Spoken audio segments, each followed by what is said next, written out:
صاحب کیوں نہ اس گھر کو، اس قبر کو اچھا بنا لیا جائے جہاں پر ہم نے ہمیشہ رہنا ہے.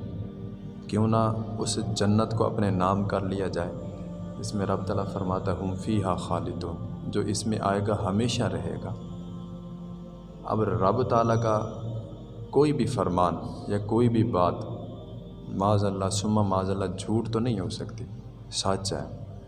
تو رب تعالیٰ فرماتا ہے کہ یہ دنیا جو ہے یہ عارضی ہے. تو ہمیں سمجھ جانا چاہیے کہ یہ عارضی ہے.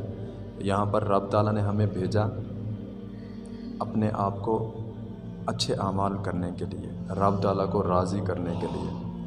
دائمی زندگی تو جنت کی ہے جہاں پر ہم نے رہنا ہے، تو اس کی تیاری کوئی نہیں ہے، اس کے لیے کوئی بندہ سوچتا ہی نہیں ہے. تو رب تعالیٰ فرماتا ہے کہ وَلِمَنْ خَافَ مَقَامَ رَبِّهِ جَنَّتَانِ، کہ جو بندہ اپنے رب کے حضور کھڑے ہونے سے ڈر گیا، جو بندہ اپنے رب کے حضور کھڑے ہونے سے ڈر گیا، اس کے لیے 2 جنتیں.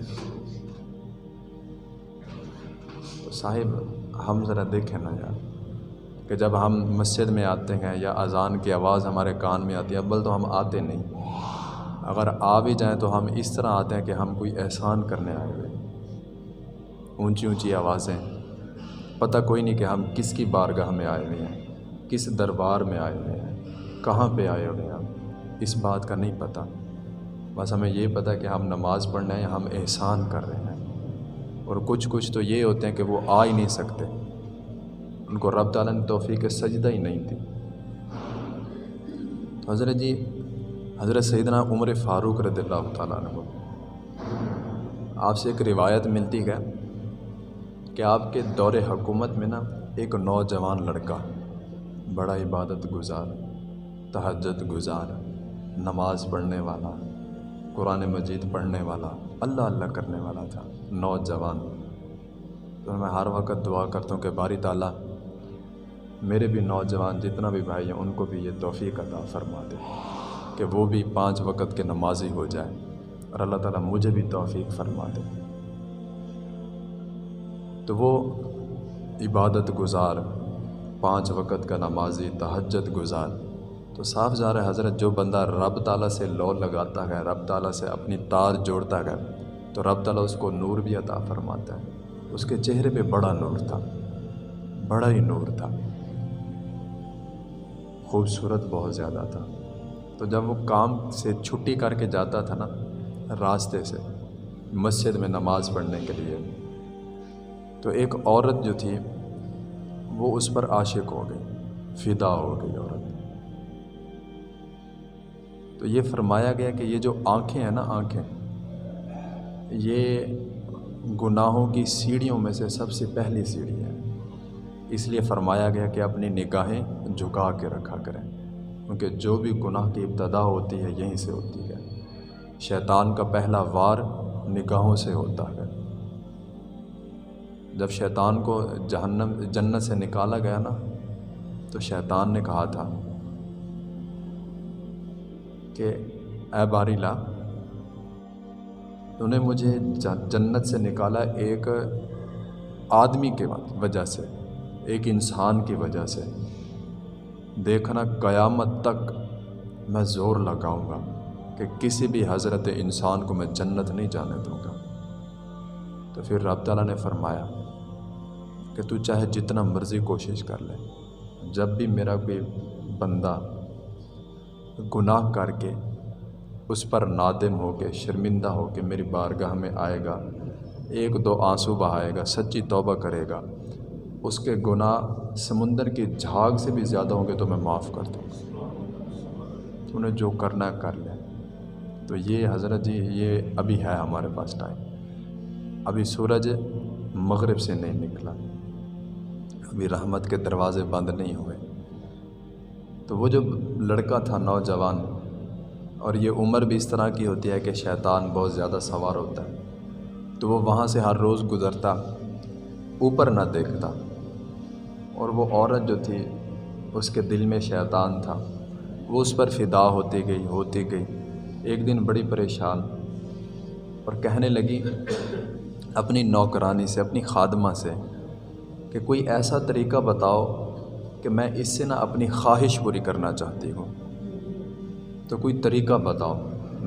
میرے ہاتھ نہیں آ رہا یہ بندہ، بڑی کوشش کی ہے لیکن کوئی بات نہیں بن رہی۔ تو اس کی خادمہ کچھ پکی عمر کی تھی، اس نے کہا جی مسئلہ ہی کوئی نہیں ہے، آج یہ آپ کے پاس ہوگا۔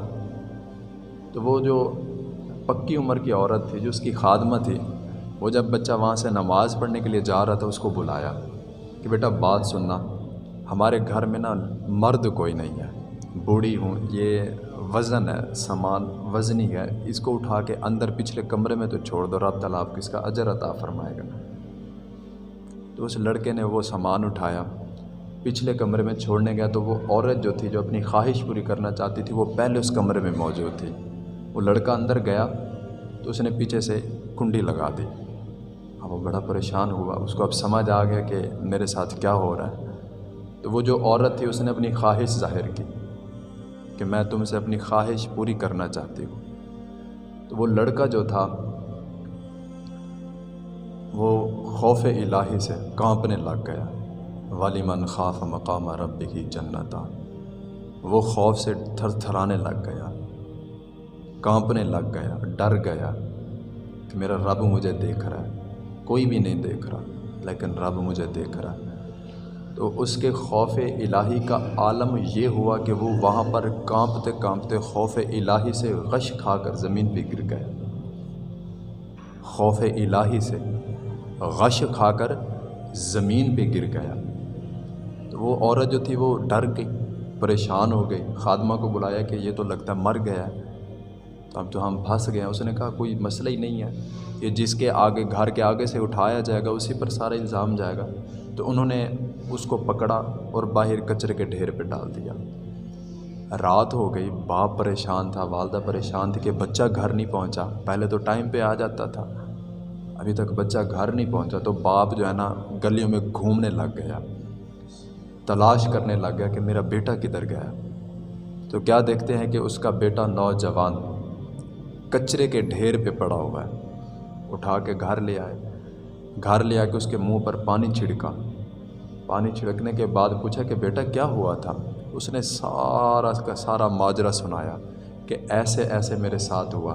پہلے تو وہ اس جگہ پر موجود تھا اور خوف الہی سے کانپتے کانپتے بے ہوش ہو کر زمین پر گر گیا، لیکن اب وہ اپنے باپ کو سارا ماجرا سنا رہا تھا کہ میرے ساتھ یہ ہوا، ایک عورت نے مجھے گناہ کی دعوت دی، اور جب اس نے یہاں پر آ کر بات روکی نا کہ میں خوف الہی سے اتنا کانپا کہ میں بے ہوش ہو کر گر گیا، جب اس مکان پر آیا نا پھر دوبارہ گر گیا، لیکن اب بے ہوش نہیں ہوا تھا۔ پہلے بے ہوش ہوا لیکن اب بے ہوش نہیں ہوا تھا۔ اب کیا تھا کہ اس نوجوان لڑکے کی روح جو تھی اس کے جسم سے پرواز کر گئی۔ اتنا خوف الہی کہ بات بتاتے بتاتے اس کی روح پرواز کر گئی کہ میں رب کے حضور حاضر ہوں گا تو میں وہاں پر کیا منہ دکھاؤں گا، یہ گندا چہرہ لے کے جاؤں گا جو ہر وقت گناہوں میں لگا رہتا تھا، یہ گندا جسم لے کے اپنے پاک پروردگار کے سامنے کھڑا ہوں گا کہ جس کے ساتھ میں نے ہمیشہ گناہ کی ہے۔ تو یہ خوف تھا اس کا، اور اس کی روح جو تھی وہ جسم سے پرواز کر گئی۔ تو وہ اس کا باپ بھی نمازی تھا، کفن دفن میں لگ گئے، نماز جنازہ ہو گئی۔ تو حضرت سیدنا عمر فاروق رضی اللہ تعالیٰ عنہ آپ نے صحابہ کرام سے پوچھا کہ آج ایک بھائی نہیں آیا ہمارے، وہ کدھر ہے؟ تو لوگوں نے بتایا کہ اس کے نوجوان بچے کا انتقال ہوا، وہ کفن دفن میں مصروف تھے اور نماز جنازہ پڑھتے رہے، اسی وجہ سے ہو سکتا ہے وہ نہ آئے ہوں۔ تو امیر المومنین فرمانے لگے چلو آج بھائی کے غم میں برابر کے شریک ہوتے ہیں، اس کی تعزیت کے لیے چلتے گئے۔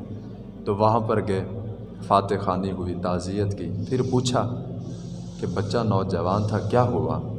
تو اس کے باپ نے سارا ماجرا سنایا کہ یہ معاملہ ہوا جس وجہ سے میرا بچہ اس دنیا سے رخصت ہوا۔